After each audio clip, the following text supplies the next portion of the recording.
We previously discussed types of probabilistic reasoning. It is intuitive inductive reasoning, but philosophy considers it a valid foundation for belief and opinion. Yet there are other types of reasoning that are grounded in the same mental processes, but they are not accepted in philosophy.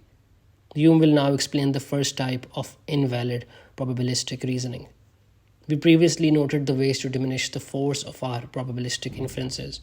Either we obtain contrary evidence, we may encounter a situation that only loosely resembles past experiences, or for other reasons which we will discuss, the inferred image loses its color.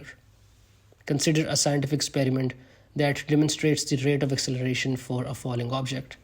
Perhaps years have passed since anyone repeated that experiment, so the image of it fades from our minds. But in philosophy, this is not proper grounds to refute the experiment's findings. Yet, imagine 20 years pass and we have not seen this demonstration. We then wonder to ourselves about the acceleration of falling bodies. The day after the experiment, we were quick to recall, but now it takes slightly longer to call it to mind. And we might even want to repeat the experiment again to be sure before passing that information on to someone else. So Hume wants us to see that there is a way that certain inferences become refuted by the passing of time between repetitions. But these refutations are not admitted as valid reasoning in philosophy. Hume says, the argument which we found on any matter of fact, remember, is more or less convincing according as the fact is recent or remote.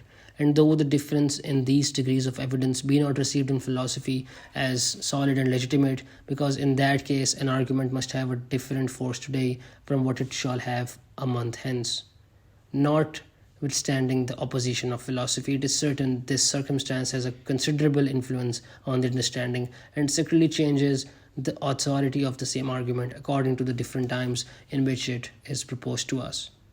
A greater force and vivacity in the impression naturally conveys a greater to the related idea, and it is on the degrees of force and vivacity that the belief depends according to the foregoing system. To understand the next type of unphilosophical reasoning, Hume first has us consider these ideas. Firstly, a conversation with an Irishman is often very enjoyable, and secondly, a Frenchman is usually judicious in his thought and discourse. However, we might have rashly formed general rules that are prejudicial. For example, despite the above facts, we might have erroneously come to believe that an Irishman cannot have wit and a Frenchman cannot have solidity. Our human nature makes us vulnerable to such errors, and prejudicial reasoning is rightly not admissible in philosophical reasoning.